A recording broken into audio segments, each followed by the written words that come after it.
Violencia machista, una realidad que no podemos negar. El 20% de chicos jóvenes dice que la violencia de género no existe.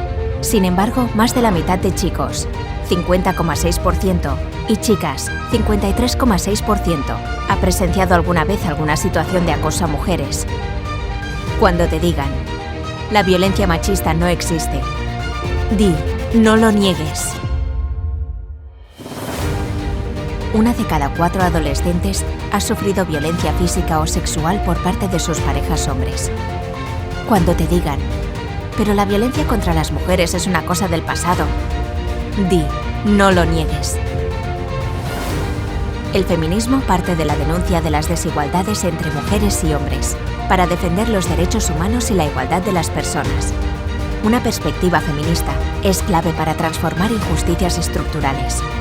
Un 72,4% de las jóvenes mencionan haber sido discriminadas en algún ámbito por razones de género. Esto es machismo.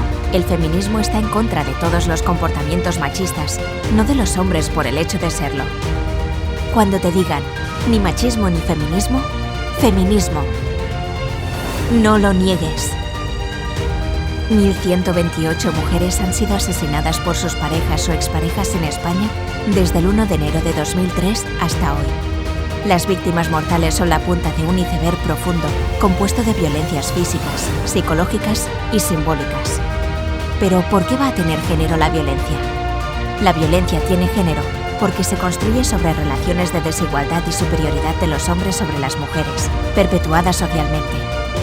Así que, no lo niegues.